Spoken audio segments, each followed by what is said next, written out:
Well, how y'all doing? I got myself a box that says Messermeister on it. This kind of goes in concert with the Asian Precision Santoku that I showed, as these are in the same line. However, this was kind of like a weird gift set sort of thing that I picked up many years ago because it kind of, at least this one, sat around the shop for a very long time, and I was kind of interested. So I picked it up with my 20% employee discount. All right, inside I got 3 knives. One of which is probably fairly familiar, and the other 2 probably a little bit not. So I'll go ahead and start with the first one here. This is the petty knife. This is kind of the Japanese style paring knife. They're usually a little bit ligger. They're usually a little bit bigger. Let me move my microphone a little bit more in front of my face. There we go. So they're usually a little bit longer. This guy is like just shy of 5 inches instead of 3 to 4. That's a European paring knife would be. But you can use it in much the same way. Some of my previous roommates actually liked using this as a chopping knife. Probably because they were kind of scared of a larger knife for doing that kind of work. But, oh well. You can see I do need to do a little bit of maintenance here. I got a little bit of a smile or recurve kind of showing right up here from the heel. So, I will want to try to take care of that at some point. I don't actually use this knife all that much anymore. Hence why it's in here. Just because I have the 4-inch... Shun paring knife. Alrighty, I'll go ahead and take the other 2 knives on out of here and then get the box out the way. Alright, so these are a little specialized, I guess. This one says it's a sushi knife. It does actually have a Japanese name. And that's the Takohiki kind of knife. I think some people would also call it like an octopus knife or something weird like that, which seems a little strange to me. This is certainly an interesting piece. It is kind of used a bit for rolled sushi, as you can see. Something you will note is... it's a chisel ground, so only has a bevel on one side. Makes it a little bit easier to sharpen, especially on just your standard flat stone, where you can actually feel where that bevel is and just where you can work it across as they would as they were using the thing. But for us European white folk, it does seem to it does require a little bit different set of skills to be able to do that. As such, I actually have to go back and kind of touch these things up because I had used them quite a bit, but they're nowhere near as sharp as they should be anymore. But that's perfectly fine. I could probably try and figure out a way to try to deal with that. If you didn't see my my other coverage of the Messermeister Asian Precision, I do believe in older catalogs they did actually specify this steel as a US 8. So there you go. It's kind of basically around the same equivalent that Henkel's and Wusthof and other German Messermeister blades would use. That kind of around 440C or maybe a little bit more performance. These things, they are tempered to a little bit higher Rockwell. These are around like 58 to 60, I believe, whereas a lot of European chef's knives are going to be 56 to 58, so that it's much easier for a kitchen steel to realign the edge rather than snap it off and chip it. But there you go. All right, so yeah.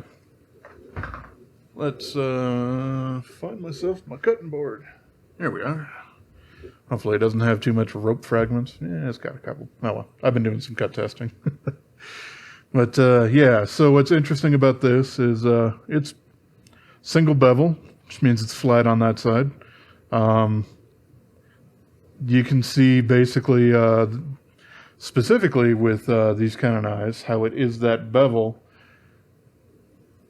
You can use it ambidextrously, but this is designed to be a right-handed knife because you're going to be basically slicing your rolled up sushi rolls, and they will fall this way because that's the way that the bevel will end up pushing them.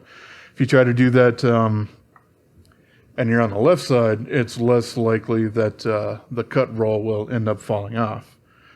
So there you go. That's something probably kind of interesting a little bit with single beveled knives in general is they do technically prefer a side of the body that you will be cutting on them with.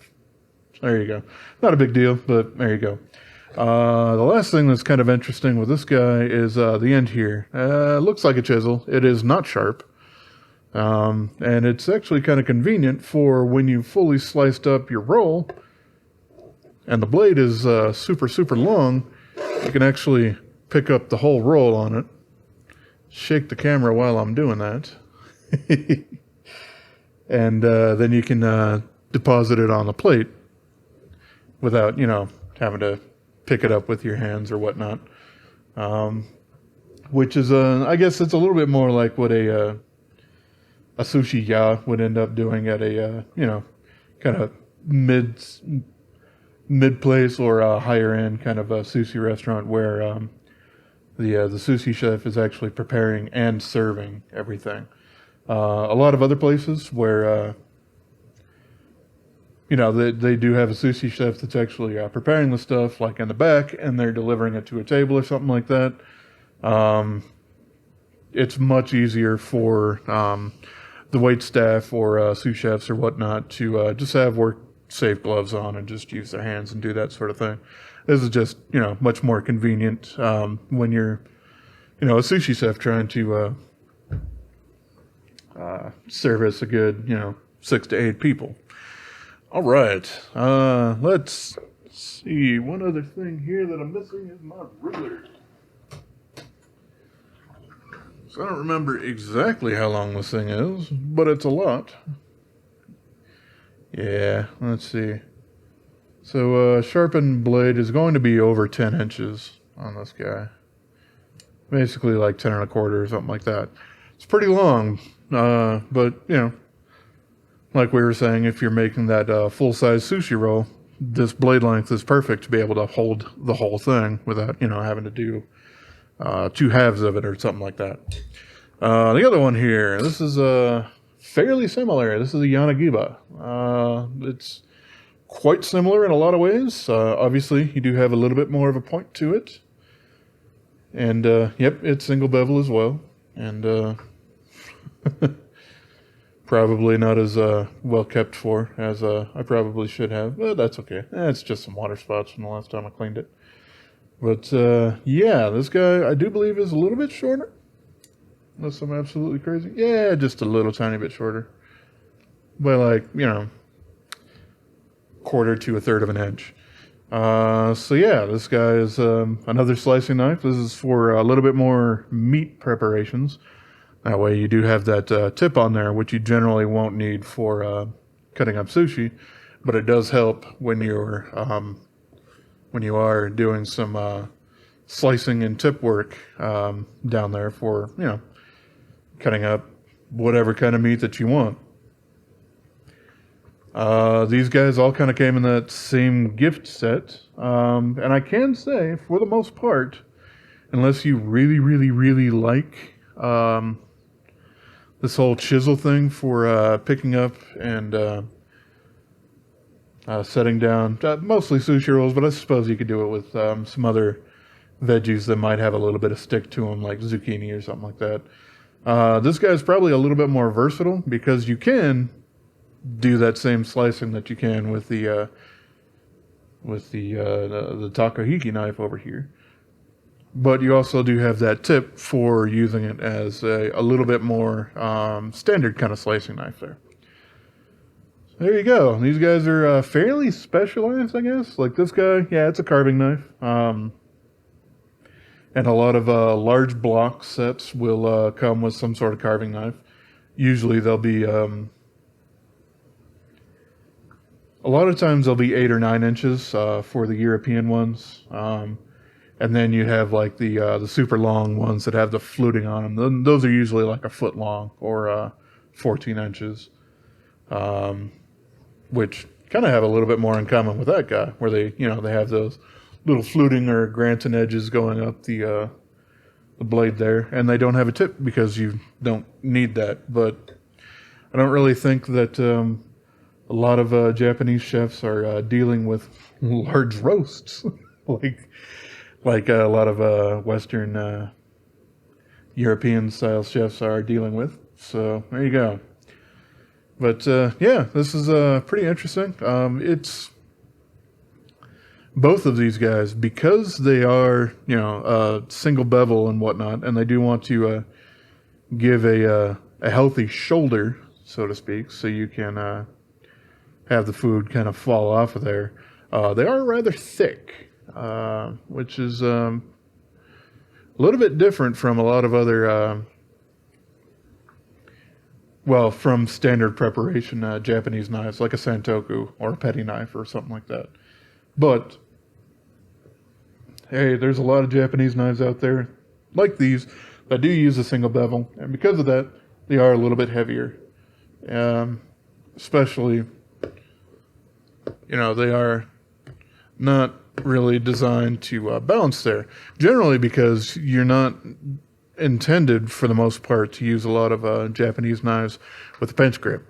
They usually use the accusatory tip because they're slicing towards rather than a pinch grip that would help you kind of do the pushing forward cutting motion.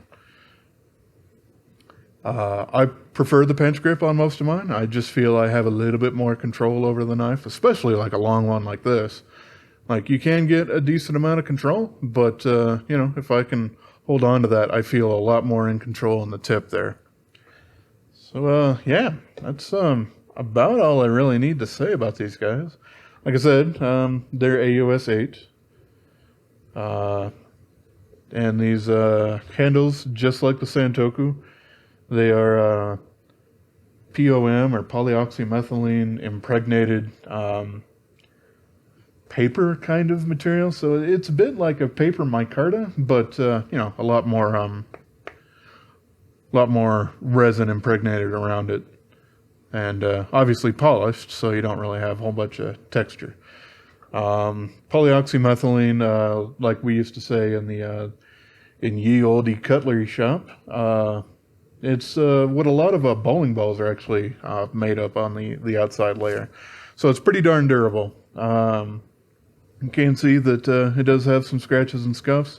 Probably not nearly as much as the Santoku that I reviewed a little while ago, because I've used that quite a bit more than these guys. But yeah, so they're not quite as indestructible as G10, but they'll still last you forever. So there you go. Yep, I got the 3 pins in there. You can obviously see that they're full tang. Like a ton of Japanese style knives, they're stamped. They're not forged with a giant bolster there. That is a little bit more of a European thing to help with balance between the blade and the handle there for the pinch grip. Generally, yep, Japanese knives will be hardened to a much higher degree, like I was saying, 58 to 60, heck, maybe even up to 63, depending on who's actually doing the heat treat and the type of steel they're using. And yeah, that kind of lends itself to kitchen steel not really doing quite its job for those kinds of knives. It will end up more or less kind of hurting the edge more than it will help, because it's not actually bending the steel back up into true, it's just kind of snapping it off because it's too hard to be able to hold a wire edge kind of thing there. So with that, especially with these single bevel knives, makes it a lot easier for the maintenance to be able to, sharpen the knives on the stone, which is what they would be doing to maintain these guys if they didn't already give a leather strap a try, because that's a little bit, a lot less pressure is involved on that, trying to strap something rather than using a kitchen steel, which, if you're not super familiar, is basically like a rod. I'll just use an ink pen sort of thing. And you can see, basically, as you're holding it to the edge there, that's a lot of force concentrated in one tiny little area. And that's, obviously makes it a lot easier to force that metal around. But for these harder knives, it'll end up just damaging the edge rather than actually doing it any favors. So, yeah, something that you should probably keep in mind if you are kind of looking for Japanese cutlery that's not strictly the hybrid amalgamation of East and West kind of things. Something you do need to keep in mind is a kitchen steel, probably not a good thing to use for them. They can be sharpened to a much higher degree or a higher angle to them, which makes them more efficient at slicing. But the edges on all of them are much more brittle than they are on the European counterparts. There we go. But yeah, that's it's an interesting set. I haven't used them in immense amount. I have used this as a carving knife. I've used it for a couple of Thanksgivings trying to deal with turkey. And, it does about what you'd expect for it. Nothing that it exceptionally excels at. But, it gets the job done, and it's certainly long enough for it. And this guy was fun for the few times that I've actually thrown together sushi at home. But, hey, these days, more often than not, if I have sushi nori in the house, I end up making miso soup and then tearing that into small pieces and throwing it in there because I'm lazy. So there you go. All right. Well, this was a fun look at a little bit more of the Messermeister Asian Precision knives that, yet again, like I was saying, I'm not sure if they're still in production or not. I do believe that the manufacturing plant where these were made are still making knives for Messermeister because they do have other more recent Japanese style cutlery like the Mu or Mu MU series that they do. They usually have bamboo handles instead. But yeah, all right. Well, as always, I appreciate y'all for watching, and I hope you have yourself a wonderful rest of your day, yo. Subscribe.